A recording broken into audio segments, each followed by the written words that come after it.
അനുരാഗ കരിക്കിൻ വെള്ളം എന്ന സിനിമയിലൂടെയാണ് രജിഷ വിജയൻ മലയാളി പ്രേക്ഷകർക്ക് പ്രിയങ്കരിയായത്. പിന്നീട് തമിഴിലും തെലുങ്കിലുമൊക്കെ താരം തന്റെ കഴിവ് തെളിയിച്ചിട്ടുണ്ട്. ഇപ്പോഴിതാ രജിഷ പ്രണയത്തിലാണെന്ന റിപ്പോർട്ടുകൾ ചർച്ചയായി മാറുകയാണ്.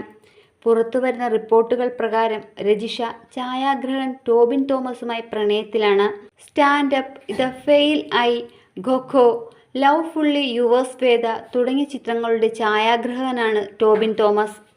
ടോബിൻ ഇൻസ്റ്റഗ്രാമിൽ പങ്കുവച്ച പോസ്റ്റാണ് ഇരുവരും പ്രണയത്തിലാണെന്ന റിപ്പോർട്ടുകൾക്ക് ശക്തി പകരുന്നത്. രജിഷയ്ക്കൊപ്പമുള്ള ചിത്രങ്ങളോടൊപ്പമാണ് ടോബിൻ്റെ കുറിപ്പ്.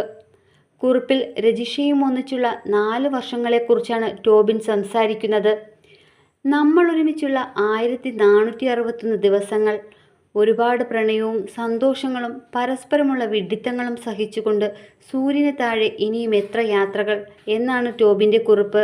പിന്നാലെ ഒരുമിച്ചുള്ള ദിവസങ്ങൾ കൗണ്ട് ചെയ്ത് രജിഷയും കമൻറ്റ് ബോക്സിൽ എത്തിയിട്ടുണ്ട്.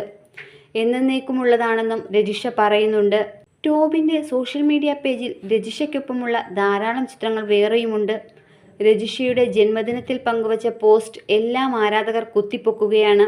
ഖോഖോ എന്ന ചിത്രത്തിലാണ് ആദ്യമായി രജിഷ വിജയനും ടോബിൻ തോമസും ഒന്നിച്ച് പ്രവർത്തിച്ചത്. 2021 ഖോഖോ പുറത്തിറങ്ങിയത്.